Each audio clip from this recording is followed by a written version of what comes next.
Welcome to this episode of Athletic Training Chat. On this episode, we have Spencer Connell, who is just recently a graduate of the Indiana State DAT program. So if you want to go back to the previous episode and listen to some professors from the ISU DAT program, please do. So we want to thank Spencer for being on, but also congratulate him for completing his doctoral degree in athletic training.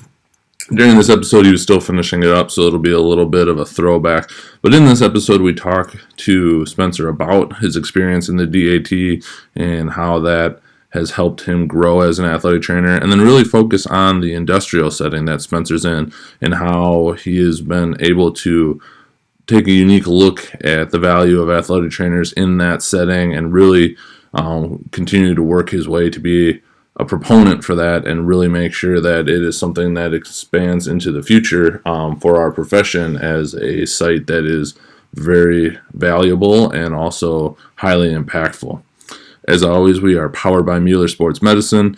We are in the process for where I'm at, ordering a bunch of their Wizard product as it has been proven effective against COVID-19. Also very good on the amount of use you get out of a single gallon jug. It is very concentrated, so you can get a lot done over a long period of time, which everybody is going to need as we move forward into this new world this fall. With that, please enjoy this episode.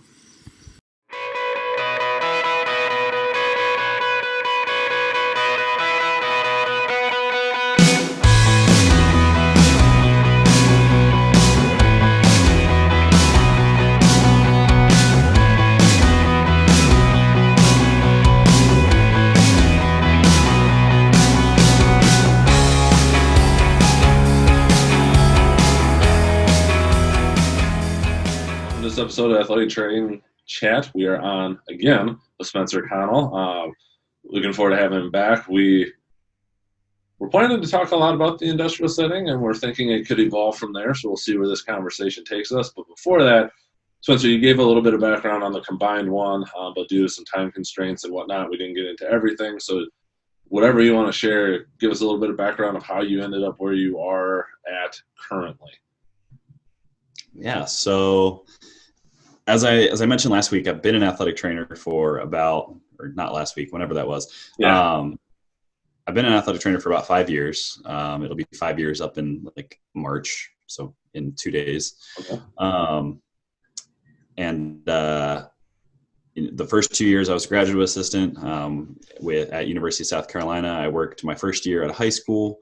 The second year I worked in this kind of like new sports performance physical therapy type clinic. So I was the return to play specialist there. And during that experience, I got a little like military athletic training taste. I wasn't actually employed there. I was just shadowing at Fort Jackson in South Carolina. Because initially I had actually done ROTC in college, and military was the direction I thought I wanted to go. I knew from the get-go of getting into this profession that I did not want to go to athletics, like the traditional, quote, I'm going to use air quotes there, Yep. Traditional secondary or collegiate type settings. Military was kind of where I wanted to go, but then I actually got to see it, and it did not mesh with where I believe athletic training should go. And that's not a slant against what they're doing. I think what they're doing, serving our men and women here and across the seas, I think is awesome. I think it's huge. By the way, a new job posting available for the United States military in Germany. But so that, I got that experience, and I was like, I'm not really driven by this. So where do I want to go? And I guess at some point I came across my preceptor from undergraduate, one of my preceptors who was, she was probably the most influential person in terms of keeping me in athletic training and keeping me interested and engaged and really trying to be progressive in nature. And she actually left the collegiate setting and started working for a factory in Cedar Rapids, Iowa. And she was like, hey man, she just like called me up one day just randomly and was like, hey, do you have a second? I want to tell you about this job. And she rattled off I couldn't even tell you what she rattled off, but it was, hey, like, this is what I'm doing, and I think you would really enjoy it. because it aligns with your personal goals, and I'll talk more about personal goals and work goals. But at the time, like, she knew where my personal goals were, and she knew that the industrial setting was like her way of achieving the same goals. She has a family with 3 beautiful kids and a husband, and that has been a benefit to her. So she kind of passed that little, like, she planted that bug in my brain, and I started digging and doing more research into it. And we actually had several phone calls from then on until I graduated from University of South Carolina. And she continued to try to get me employed with her company, but things just didn't pan out because of, I don't know why. Couldn't tell you. Well, I could tell you in a few of the situations, 2 of them, it came down to myself and someone else who spoke, I believe it was Spanish, both situations.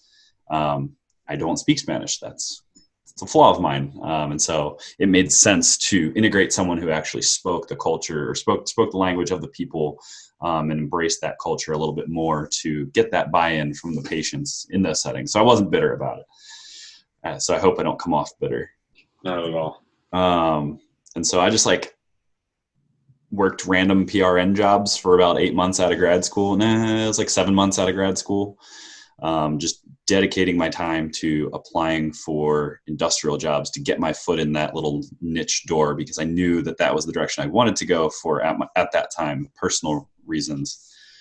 And at the time I was living in Philadelphia, and I got a job in Texas. So I just packed my car and moved to Texas, where I started with GE Transportation, a big facility where they basically broke down and rebuilt and refurbished locomotives, as well as mining equipment. So like engines for those super massive dump trucks that you see in mining facilities. Super cool stuff. And so that was my first taste of the industrial world, and fell in love with the way in which athletic trainers fit into occupational health. And I became obsessed with, the fact that we're not there is just bananas to me. So to elaborate on that, at the time in that position, I was hired into an occupational health clinic. So it was an on-site health services facility, where I worked. I technically worked second shift as the solo provider at the time. And I worked technically on a care team with 2 nurses and a nurse practitioner who kind of overlapped between first and split shifts. And at first it was rough, because athletic trainers are so new to those settings, working with other healthcare providers who don't really know what we know and what we can do. It was tough at first, because they were like, oh, you don't know anything. Until we started getting some musculoskeletal injuries, and then they realized, oh, this guy is doing things that we'd never learned. And as a result, I started to fill that niche as a musculoskeletal guy. And we actually started to embrace that interprofessional collaboration where, the nurses kind of embraced more of the gen med type stuff, dealing with people with the flu and sicknesses and not work-related illnesses. And I was the guy who dealt with anything work or not work related that was musculoskeletal in nature. My back hurts, my knee hurts, my ankle hurts. Yep. Things that were not systemic illnesses. Right. And then I changed jobs, and one thing led to another, and now I'm in Indiana. I used to work at a manufacturing facility where there was a lot of welding. It was really dark and dingy and gross. And now I work at a handful of different locations, varying. They're primarily light manufacturing and distribution facilities. Okay. So it's just a change in pace, but in terms of interprofessional practice, it's not there. A lot of these sites don't have anything. I'm not even full time at either of the 3 sites that I'm with currently. But I'm trying desperately to let them see the value of having me even part-time, to hopefully get them more time from either myself or someone else. I just went in a bunch of directions. Sorry. No, you're good. No, you have the full rundown and a unique aspect of everything. So now you're in Indiana, and we had referenced in the other podcast part of how you connected up mentor-wise and whatnot, but decided to go back and get your DAT, and you're working on that, and sounds like you're kind of coming towards the end, or no? Yep, May 2020. I Okay, will be Dr. Spencer. very much coming to the end. Yes. Kind of talking beforehand, you talked about, the industrials where you're happy at now, but you've got ideas of where you potentially want to go, and that's evolved. And I'm sure the DAT program played a role in that. So what's next then? There's a bunch of directions, but one of the biggest things personally, so when I entered the profession, or when I entered industrial athletic training, it was really for selfish reasons. At the time, I had who I thought I was going to start a family with. I was really trying to almost mimic the preceptor I told you about with the 3 kids. Yep. And all that stuff. So initially, it was really, really selfish in nature. But as I've pursued the DAT and learned more about, what I'm passionate about and where our profession needs more attention, I've kind of grown fond of some of the strengths that separate or differentiate industrial athletic training from the more traditional settings. So things like documentation, demonstrating #AT value, reporting out to stakeholders and really trying to understand, what people want to hear. Maybe you've seen me on social media. I haven't been obnoxious in the last 6 months, but I hold some strong opinions about the direction we're going in terms of third-party reimbursement and demonstrating our value with CPT codes. I don't agree that that's the direction we need to be going. I don't think we need to be trying to fill the shoes of other professions. I think we are in unique positions to demonstrate our value in other objective ways that, if an insurance company sees that I'm doing 20 evaluations, I may be doing evaluations, but they're not going to reimburse all 20 of those. There are complications with insurance and payers that I think just makes that battle too big of an uphill battle for us. And I think we need to be focusing resources in other directions. Documentation is the other one. So correlating documentation with our value in order to justify, hey, I'm getting a paycheck. Here's me earning my paycheck, rather than what I feel like a lot of people do is they work their asses off, but in terms of objective outcomes to prove I'm working my ass off, we lack that, right? And I could be wrong, right? There could be lots of athletic trainers who do that, but I think as a whole, we have a systematic issue. So that's kind of how sorry if you hear my dog barking. Oh, good. That's kind of how my intention with industrial athletic training has kind of shifted. It was personal in nature, and now I'm trying to absorb all these things about documentation and reporting and trying to tie in mentorship and understanding how to develop people and keep people supported and engaged within an employer company.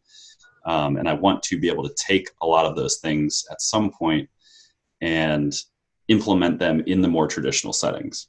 I want to be able to go to a high school, and either if I'm the one working there or if I'm mentoring an athletic trainer in that setting, I want to teach them what an outcome measure is. I want to teach them how to implement it. I want to teach them how to track that information and what to do with that information in terms of deciding, making data-driven patient care decisions, or reporting out that objective value to whoever the stakeholders might be.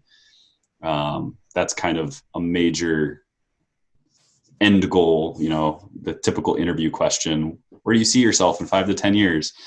Doing something in that direction is where I want to be going now. I think I answered the question. No, definitely. There was a lot there, which is awesome. I think your take on third-party reimbursement is really interesting, because I totally understand where you're coming from on, not trying to fill shoes. And it seems so because we're looking at it in terms of could we do it in our setting in the university, unique, and not to justify getting paid for myself, which I think would be interesting to show how much we could, especially if we do get recognized at the same rate as, other professionals.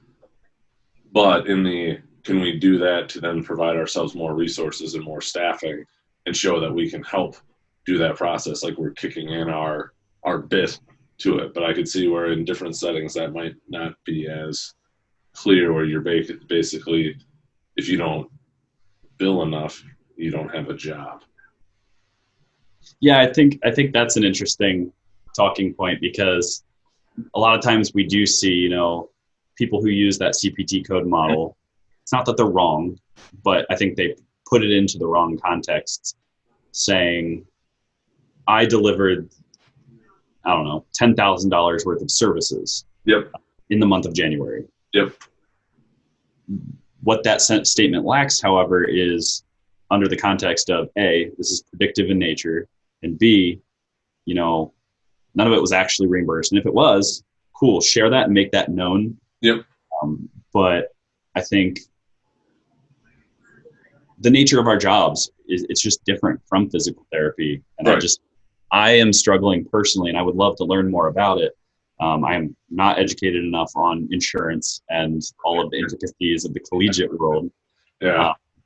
But I would like to learn more about it so that we can try to figure out what the institution wants to hear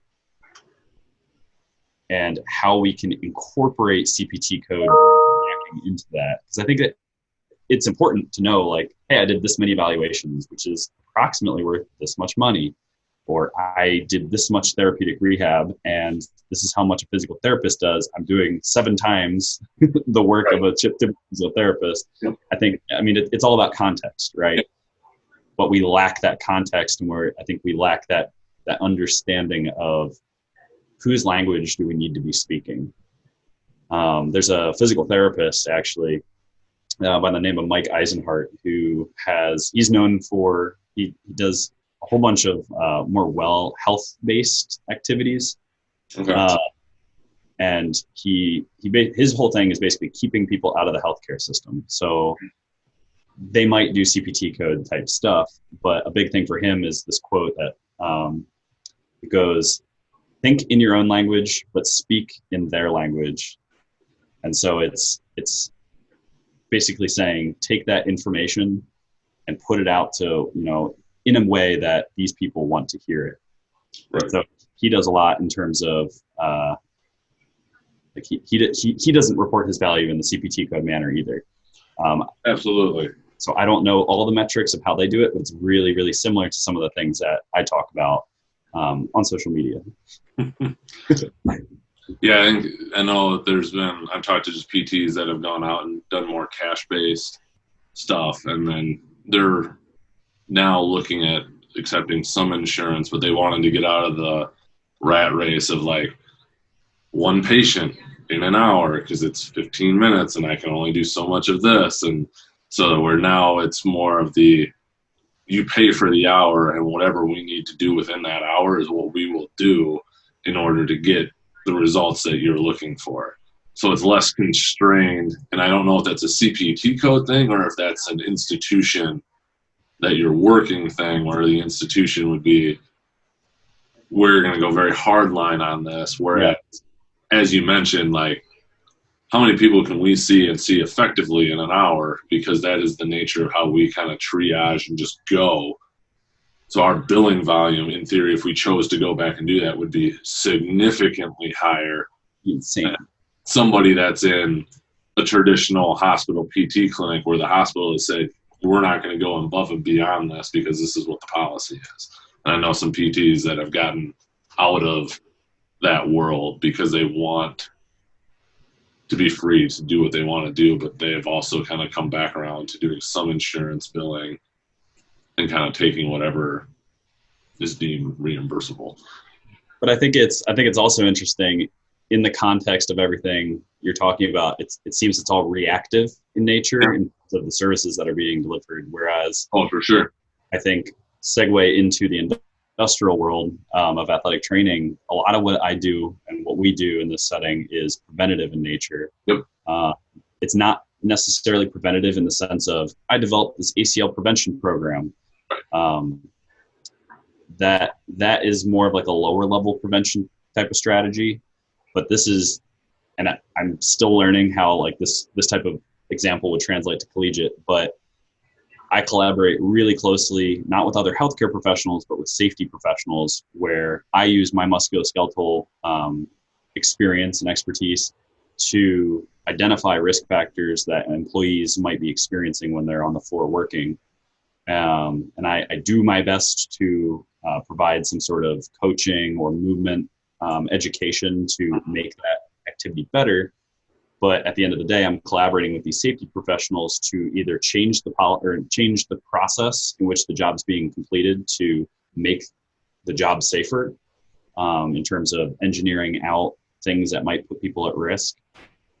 Or we're looking at putting things in place in terms of like high level policies that basically, some companies allow people to work 16-hour days, 7 days a week.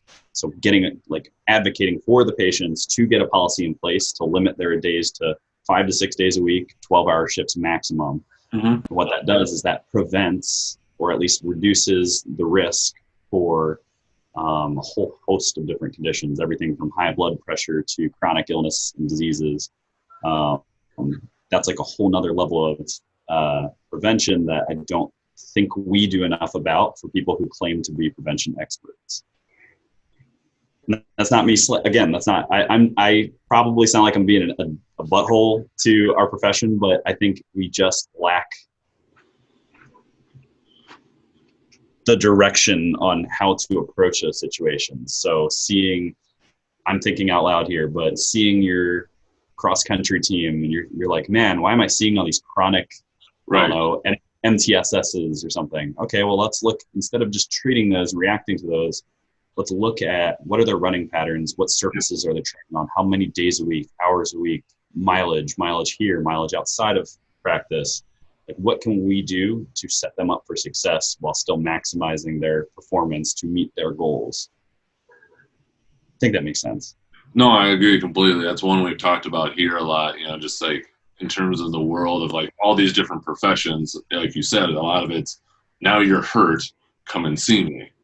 Yeah. It's the whole concept is it really healthcare in quotes, or is it sick care? Because when do you go to the doctor?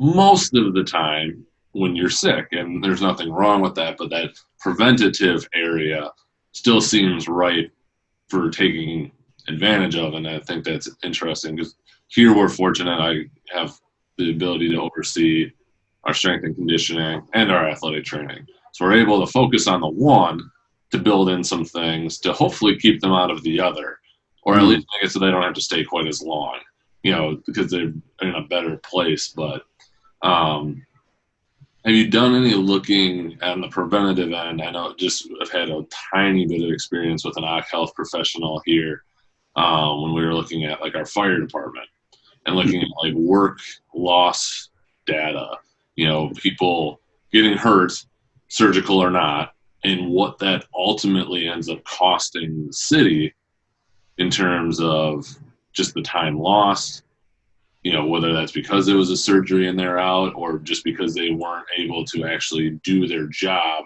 and they had to be reassigned to something else, and then trying to figure out if you can get your hands on that data. Like, it's costing them $500,000 a year because it's a gigantic thing. Well, you're paying for an athletic trainer or two and you're still saving money, as you're maybe not going to prevent every surgical case, but there's probably a lot that you could work around. I don't know, thoughts on looking at anything like that? Or Yes, that's actually what a lot of the AT value I try to preach is about. Okay. Obviously, different settings have different stakeholders who have different intentions, but a lot of what they care about in industry, it breaks down to trying to remember all the three different branches. I basically combine them all into one, but there's what's called absenteeism. Yep. So it's lost time injuries, so people who are no longer at work, whether that's through a work-related absenteeism is far more expensive than not work-related. Yeah. because if someone is, let's say, out on like short-term disability, which is not work-related type of disability, the organization is paying them, I don't know all the intricacies of it, but it's like they're paying for the individual, like a percentage of the individual's salary, but they're not getting that productivity. So decreases in productivity from the employee for up to 6 months, for short-term, up to 12 months for long-term. But for workers' comp, they're not only paying for the salary, it's like 60%, and some varies state to state, but approximately 60% of a 40-hour paycheck in terms of salary. They're then also paying for loss of productivity because that employee is not there. And then they're also paying like some absurd amount of money for increased premiums, as well as just the fees that are associated with workers' comp insurance. At a previous factory I was with, we had it was like a fractured finger or something, and the doctor wrote a restriction, and the company initially was like, nope, don't come back until that restriction's lifted. And I went to the safety person, the safety coordinator there, and I said, yo, we have work that this person can be doing. Once it's already seen outside care, like we can accommodate things to reduce some of those costs. We ended up saving over the course of the 4 weeks that they would have been out. We ended up saving, I think it was about $46,000. And that was like predicted. That was what was predicted by at the time, it was like the financial senior coordinator or something. Right. He was like, whoa, we didn't know you worked here. Like crazy. So how about that raise right now, huh? Yeah. If only I was employed through them. I was a contractor, but I want a contract. Yeah. Yeah. It was only a 30-hour contract. So, at that point, give me 40 hours. Come on. There you go. So that's absenteeism, right? Like you're losing productivity. You're paying all this money for wages for someone who's not even there contributing. And I make that sound so terrible to the individual who's sick or ill, but at the end of the day, like the stakeholder only cares about money. But then you have presenteeism. So that is a loss of productivity associated with an impairment or disability or dysfunction. So someone who has low back pain is going to work much slower. I think the average person who has low back pain has an average productivity of approximately 70% of those compared without low back pain.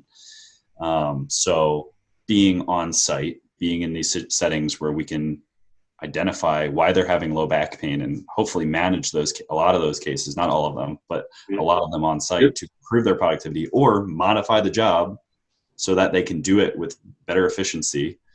There's a whole bunch of different directions to take that, but improving that productivity and reducing that presenteeism, that's another major money pit where we belong on site. And then prevention programs, those just cut all the cost. Like we have, there are two types of conditioning or work-related training. One is called work conditioning, and one is called work hardening. Work hardening is something I'm not familiar with because that's a physical therapy specific thing that they do. Yeah. Typically it's, at least in my experience, I've seen employees who are out of work for a long time and they go through work hardening where they are in a physical therapy clinic or related setting for 8 hours a day. And they're doing supervised, basically exercise in a safe, job-specific manner under the supervision of a physical therapist. But then there's work conditioning, which is more general in nature and it's more preventative in nature, where we have individuals who ideally are healthy and starting a new job, and we get them for a period of time as they're integrating into their new job to kind of help them condition by stressing them, by providing them with controlled, appropriate, meaningful exercise that is going to stress them beyond the demands of the job so that when they actually get into the full 10, 12, 14-hour work days, that seems easy compared to what we do. So work conditioning, we actually have some data. There's some published data out there. It was like a Honda facility in Ohio, I think it was Ohio. but it was Honda Manufacturing. You can find this publicly available. But they did work conditioning. So a work day was broken into four periods. They did work conditioning. I believe it was for 1 period a day for all the new hires within the first 2 weeks of their employment. And what they found was over the course of 3 years of doing this, workers' comp costs cut. It was like $3 million or something, $2.5 million. Yeah, I mean, that alone was like, right. Why are we not there? Why are we not doing this? Why are we not assessing the needs of these jobs, using our musculoskeletal knowledge to assess the needs of these jobs and implement programs that address those needs, which allows us other avenues to help prevent injuries too. But yeah, there's publicly available knowledge. If you wanted, I could try to find it. It should be on my computer somewhere, but I can send it to you. Sounds good. That'd be good to link up. Yeah, it's cool stuff. Super, super interesting. But we belong in industrial athletic training. But I think a barrier that comes up there is we always talk about physical therapists and athletic trainers not getting along because of that role conflict, right? I think there's also some of that between us and nurses or physician's assistants, but I think it's also still there with physical therapists. There are some physical therapy companies who do occupational health without athletic trainers. My very first, I'm not going to use the word mentor, trainer person. Gotcha. For lack of a better word, was a physical therapist. And then he basically trained me to do the job like a physical therapist would. But there is a lot of role conflict. And I think we need to understand, just like we need to in the modern healthcare system, we need to understand what our role is and how we can best serve as an ally to the other healthcare professions to maximize the outcomes and reduce those injuries and those illnesses for whatever patient population that we're serving. Makes sense. Yes. Well, too much sense, which I've found doesn't always work when it just makes too much sense in a multitude of things. Yeah. Welcome to athletic training. Life. Life, yeah. But athletic training is life, so. Yeah. Well, there you go. There you go. If a young professional was looking to get it, coming right out of grad school and trying to get into the industrial setting, thoughts, ideas, advice you would give that person, whether they're trying to just get into it, period, versus maybe even potentially starting it somewhere, initiating it?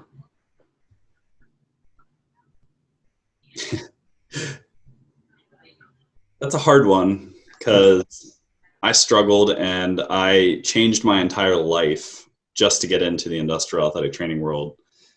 And one of the projects I'm working on with my current employer right now is an educational program where we connect with other educational athletic training programs, whether that's the current or remaining undergrad programs, pre-athletic training programs, or MSAT programs of all different levels. And we are basically reaching out to these institutions to not recruit them, but expose them to what it is we do on a slightly more in-depth scale without revealing any proprietary intellectual property, whatever. Yeah. But we're basically reaching out to these organizations to educate students who, first of all, would have never even known that we serve occupational health to begin with. But then we're allowing them to ask questions and sort of get their gears turning a little bit about the potential for other avenues outside of athletics. It just so happens that we also connect them with more opportunities. We will connect them with contact information for our HR people for potential recruiting purposes, but that's not the intention of what we're doing. That's not even in our mission. It's not in our values. Yep.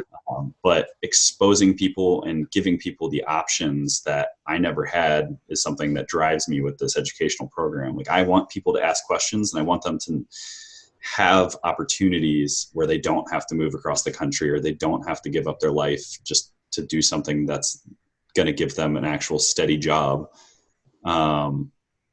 Like work-life balance is huge because I messed that up and I don't want anybody else to suffer through that. But I would say the biggest thing, I mean, shameless plug,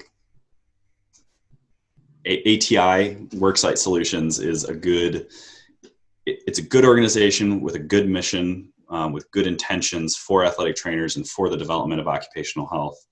I'm really proud of like the president and the vice president who are actually reaching out to competitor companies to help establish like a gold standard of care for what athletic trainers should be doing in this setting, a collaborative approach. My first job was not with ATI and I was not as happy with it. I don't know, I'll get in trouble for saying that, but they let me down and ATI did not. Okay. They're a big reason I, A, have these opportunities, and B, I have such a positive outlook on athletic training. They understand that there are problems in much of our profession about work-life balance, workload, all those different like common complaints that we hear, and they have things in place to make sure that those things don't happen. That's huge. That's awesome. Which is huge. Like they heard the whole educational project came up from my mentor within ATI. So not Daria, but another mentor, and a coworker that he works really closely with. And they said, we want to teach other people about what it is we do. We don't care about the growth. Like if more growth happens, cool, whatever, but we want other people to learn. And I was one of the first people they reached out to be a part of that opportunity, because of everything I've talked about today, my passion, things I want to share. So reach out on social media if you're a student listening to this, and we can try and set something up, whether it's digitally through Zoom or in person, or let's just talk. I connected with another athletic trainer through that AT chat or AT Talks thing, and kind of gave them just some guidance in the direction of industrial athletic training, what to expect and what I love about it. And it sounds like they're going to take an industrial job, not with ATI, but just industrial in general. So using social media to also network with people who are in this realm to ask questions. Don't be afraid to ask. It goes back to the mentorship. Don't be afraid to ask someone to be your mentor. Don't be afraid to just ask a question. What do you love about it? Why are you in it? What can I benefit from it? Here are my goals. Can my goals be met? Right. In the setting. So things are happening. Don't move across the country. We'll find something. Unless you want to. If you want to move, whatever, fine. Yeah, no, I completely understand that one. Anything else specific that you want to cover in regards to kind of the industrial stuff, or that we didn't get to? We talked about all the opportunities for #ATValue. We talk about how we fit, how we can embrace the prevention model or the prevention domain of our profession. Yep. I mean, I guess some of the other benefits to this setting are pay is very comfortable. Pay, as well as, I think it's important people understand, like, pay should be very comfortable. If you have an employer offering you a not so comfortable fee in this setting, it's unacceptable and you should just say no. Grant, I guess that applies to all settings, right? But especially in this setting, I think. Totally, I get it. Another benefit of this setting is work-life balance is absolutely enforced, basically from across most organizations, from a standpoint of, we don't want to pay you overtime, so don't stay here. But on that topic, a recommendation I would have is seek out employers who will pay hourly instead of salary. I know that's like a strange conversation to have sometimes, but right. I was salary, making just as much money as I am now, but I was working 10, 15 hours more a week. Yep. And I think salary puts you in that position where it's harder to say no. Absolutely. I agree completely. So I don't know if anyone really necessarily has power to say, no, I want to be paid hourly, but looking for that as like almost a preference. I think that's a shift we need to approach from a bigger picture instead of like, oh, you're paying $35,000 a year. Cool. Yeah, it's either you gotta go to that shift where you're gonna force them to pay you overtime, because then have a good justification for all your hours, or very much be able to put your foot down with a salary and say, I get that there's going to be times that I'm going to be over, but then I'm going to make up for that somewhere else, and we're going to have to be okay with that. And that does come down to personal ownership too, but it's so hard with young professionals because we set them up. Totally agree. Yep, completely agree. Yeah, it's hard when you're young and trying to establish yourself and establish your value.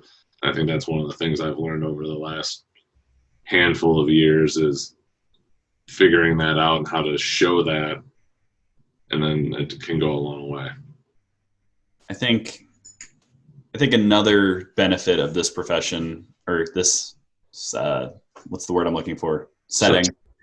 Yeah. The other benefit of it is it reframes the way in which we approach athletic training as a whole, in that, more traditional settings, it's, I have all these people at this short period of time, and then I go to coverage, and then I do all this like post coverage stuff. And we're moving away from that really slowly. But the industrial occupational side of things, you're constantly doing things throughout that 8 to 10 hour workday. So you're not ever like just covering something, which I hope people aren't really doing, but it helps you reframe the idea of, I need to keep moving. I need to stay productive, stay positive. Like there's always things to be doing. Yep. And if I'm not doing something, then I'm not doing something right. And I think that's an important mindset that people should experience at some point. Yeah, it sounds like there's not the ebbs and flows of like hurry up and wait that sometimes can occur in the quote traditional setting, which can be nice, but it can also be frustrating at times. So. Well, it's nice to have downtime, but then it also sucks when you can't give the 20 people who come to see you in 30 minutes the attention that they deserve. Absolutely. And in this setting, it's easier to kind of balance that, except for when they don't show up to appointments or scheduled times to meet. I don't know that that's an only us problem. Yeah. So that, as long as we're not the only one that's happening to, I think life's good.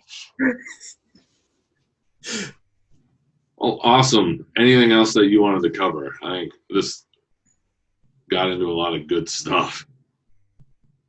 Yeah, again, sorry for ranting. I think that's perfect. It's something you're into and passionate about, which is exactly what we want to hear.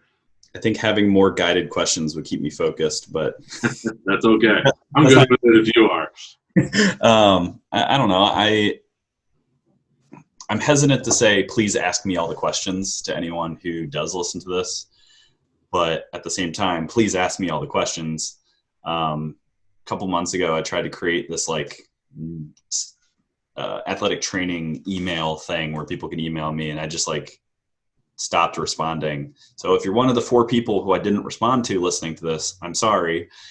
I plan on getting back kind of in that groove as I move out of school and move out of my current position right now. But shoot me a DM on Twitter and I'll at least attempt to respond. That's probably like the only way I would ever respond. Perfect. But asking questions, and start with me. And if I don't know the answer, I'll guide whoever you are to whoever is going to answer your question. But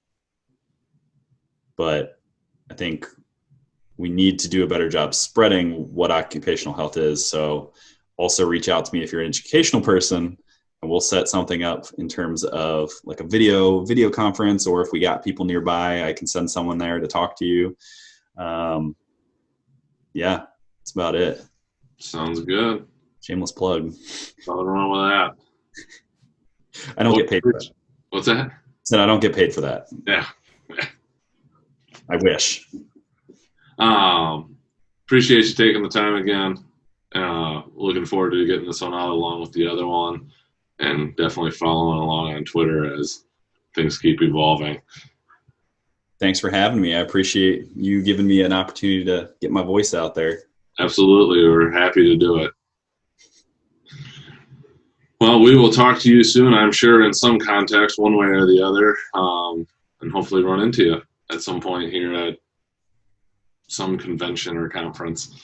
NATA 2020, come to the poster presentations. I'll be talking about telemedicine. I'd love to. I'm not going to be able to make it this year, but future years, I'm going to try and make that part of the deal. No promises that I'll be presenting any other one. Fair enough. All right, sir. Enjoy the rest of your day. Thanks. You too, Joel. Yep, and we'll talk to you soon.